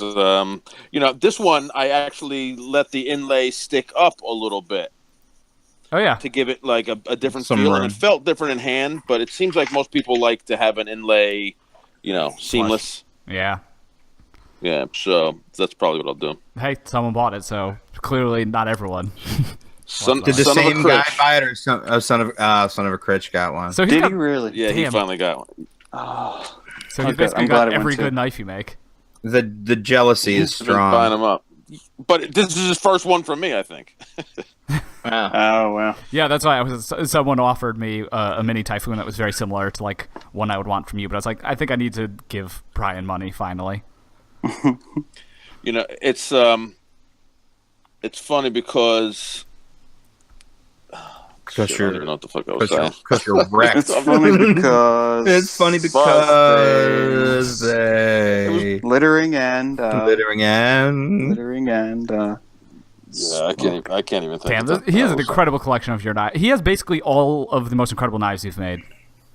Well, I don't make much of that fancy stuff. That's why he has to buy up a lot of the fancy stuff, and I just don't make the fancy stuff because I don't make money on it. Yeah, but he's got all of them. Like, so one person has them now. He's hoarding. Tell me though, how do guys make money on that shit? I don't get it. Like I'll see guys that make one-sided slab titanium. I wish I could make money on that fancy stuff. I'd love to do fancier stuff. It just when I say fancier stuff, I mean materials because that's all that really matters. Yeah. For me, for example, for me to do I wanted to do a whole Timascus frame or Mokutai or whatever. Yeah. On a Dagger, between the thickness and the length of those pieces, that's going to be a $600, $700, $800 piece in materials alone. And just for that material, not even talking, we're not talking blade steel and all that other shit. So I don't get that money back. Some people do. I don't get that money back on my knives. I mean, last year I made a full Timascus Typhoon, or was it Typhoon, or I don't even remember what fucking knife it was. But I made a full Timascus knife, both sides, and I think it went for $1,300. Damn. I make less money on those than I do on a $500 knife. With stuff like that, then you don't do the auction format, but maybe put it out there for a possibility of an order. You know what I mean? Like open your books for one order. If someone wants a full Timascus one, it's going to be this set price, and it's your the price you want to get plus that additional materials cost. Yeah. If you just want to have one out there, that that might be that's the lowest risk way to do it. At least that way it's paid for. Yeah, we'll see if the person has the money when time comes for that order. I was going to say then you're still taking some kind of risk because of the track record that we've seen lately with customers. Yeah. Who else? Well, I would like to I'm see just I for one. the whole business confuses me. I don't. You should do it do one with a mosaic Damascus blade. Mosaic Damascus is so cool to me. Yeah. See, now, again, it's not just... Think about, being a machine guy. It's not just material cost. Yeah. For me to get, I buy, a sheet of steel, and I have all my blanks water jet out, no holes or anything like that, just like a rough profile, 50 thousandths over. Fill it out the shape, and I put my holes and all that shit. I mean, I'm getting a specific thickness and a specific piece to come in. For me to do a one-off blade of Damascus, the steel's not coming in the right thickness. So I got to cut the steel down to the right thickness. Then I got to make extra programs to because I'm not used to holding it that way. So I got it's such a pain in the ass. So it's not just a $250 for the piece of steel. And then you're also talking, it's $100 worth of labor just to get that blade out over another one. Jesus Christ. Okay, don't do that. That's crazy. That's why I don't do that stuff. I enjoy doing it, and I'd like to do it. I just don't make the money doing it. Yeah. Yeah, I'm saying don't do it. Or do it and just charge what you need to charge if we all kind of agree that having those fancy pieces out there it looks good for your brand too. You know what I mean? But like when you're on the cover of Art Knives. For me to say, okay, this knife is going to be. Can you guys hear me? Yep. Can you guys hear me? Yep. Yeah. It was getting weird, but it's good. Okay. Okay. For me to put out a knife that I put a bunch of money into and then let it sit up there and let everybody ask me questions every other day. Know how many people that tell me that they want to be on the Dagger? Oh, I want to get a Dagger. I want to get a Dagger. Yeah, because you think they're going to be $300 fucking dollars. That's probably very true. Do I want to sit and listen to and get the DMs and the emails every day to tell them a price of a knife that really they're not willing to pay for anyway? Because I already know that. Otherwise, they'd bid on my shit at that kind of price. Yeah. Looks like shit to have that. It looks like shit to have that knife in your fucking inventory forever. Yeah, that is true. So I unfortunately, as much as I want to do stuff like that, that's kind of what the Dagger is going to be. Just once in a while when I want to kind of boredom of making the same knife, then I'll do it. But unfortunately for me, it's a job, and this is how I pay my bills and how I eat, and I have to make money at it. I don't blame you. Hey, well, the people that have one should be thankful that they exist then. Truth. I can't wait until he gets his. Because this one was badass. It just felt so nice in the hand. It was just the finish on it and everything. It felt a lot more expensive than the other ones. I have to say that. Did you use that glass bead material for the blasting area? Yeah, it's a glass bead. Nice. I'm gonna come in with the wild hot take here. I like the Typhoon he has of yours with the reptilian Damascus and the cutouts in the blade, and then the Escher pattern. I still think that's the best Brian Nadeau piece out there. I made actually that one. I have. There's a couple. I think there's 2 or 3. Yeah, he's got them. Similar. Yeah. Oh, he's got them all. He's got the one I just described with the sort of gold and black Escher pattern with the reptilian Damascus and the cool cutouts, and then he's got this clipped Tanto one that has the other Escher pattern, or basket weave rather. He's a really good guy, and I would like to have just made him whatever he wanted. Have good customers. Again, even though he's collecting all my stuff, he hasn't bought it from me. Yeah. So, when I have customers that have spent a lot of money with me, they're the ones that are going to get, when I do one. Yeah, that was a conflict of interest, Levon. You're not allowed to get the cool ones anymore. Hopefully he'll be up to paying you an exorbitant sum of money to make some cool one-off piece. Who, me? No, not you, obviously. You just bought a house. I won't make sacrifices for a Dagger. Yeah, I still want a Dagger real bad. You always get like the first of everything, though. Yeah. Why don't you wait and I'm far from being the first at this point, Brian. On the Daggers, yeah. Well, I only made 6 of them for Christ's sakes. It's not like or whatever. It's lucky not like 7. That many. Lucky 7. I think it's more than 6, but I don't know. It actually might actually be 6. I don't even know anymore. It's right. Not many, but they're cool. I think they're badass. I'd love to have one, but I would get in trouble with it. I'll go halvesies on one with you. The whole podcast. Oh, you guys could contribute. You guys could co-own one. No, the whole podcast should just try and buy one collectively. Yeah, we could just collectively build the ultimate. Actually, that's not a bad idea. I think. Yeah, that'd be cool. No, we could have a timeshare of a knife. We need some sort of wealthy benefactor so that we can all have daggers. Like now, accepting sponsors, we'll go PG and sell out. Yes, so that we can all get matching podcast daggers. Yes. We should at least do that eventually, and then buy Brian one of his own knives, so that he at least. We already got it. We got him a bootleg. We should get matching bootleg Typhoons. Yeah. Actually, Eugene texted me last night. There's now a fake Swish out there. Is it really? Yeah. Damn. It's like a G10 line. It's like a G10 liner lock Swish. I'm also losing my mind because I was like, "Yo, how do you hear the podcast already?" I thought he texted you from us talking earlier. He texted me from the past. Damn. Yeah. Or the future. Or the future. Or whatever. Well, they made it then. Whew. Well, that was fun. Yes. Gave you the extra long podcast. Is that the cue to leave? Yeah.